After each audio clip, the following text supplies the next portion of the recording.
ఔజు బిల్లాహి మినష్ షైత్వానిర్ రజీం. బిస్మిల్లాహిర్ రహమానిర్ రహీం. ఈరోజు మన హదీసు అబూ హురైరా తల్లి గారు.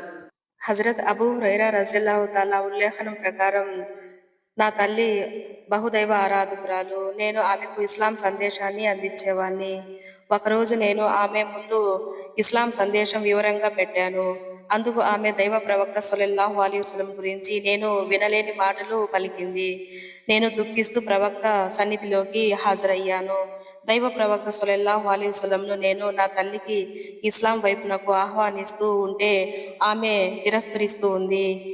ఈరోజు నేను ఆమెకు ఇస్లాం సందేశం ఇవ్వగా మీ విషయంలో నేను వినలేని మాటలు విన్నాను.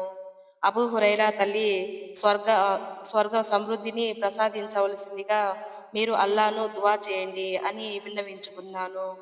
అప్పుడు దైవ ప్రవక్త సల్లల్లాహు అలైహి వసల్లం ఇలా ప్రార్థించారు: అల్లా అబూ హురైరా తల్లి గారికి రుజుమార్గం కటాక్షించు.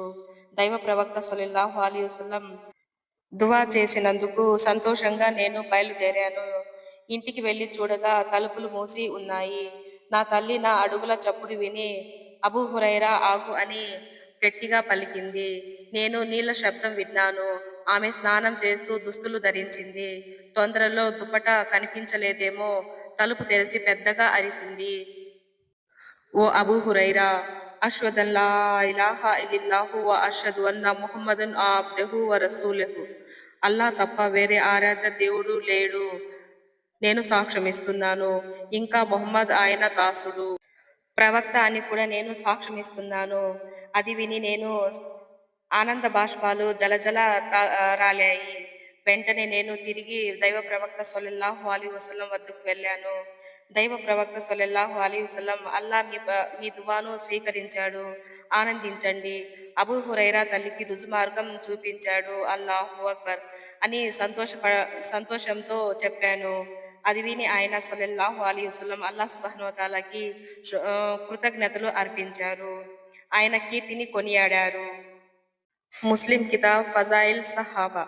వివరణ: ఈ సంఘటన వలన మనకు తెలిసిన ప్రధాన అంశం ఏమిటంటే, ప్రవక్త వ్యక్తిత్వం. ఒక మహిళ తనను గురించి దుర్భాషలాడినప్పటికీ ఆయన దాన్ని ఏమాత్రం పట్టించుకోలేదు. పైగా ఆమెకు రుజుమార్గం ప్రసాదించమని అల్లాను ప్రార్థించారు.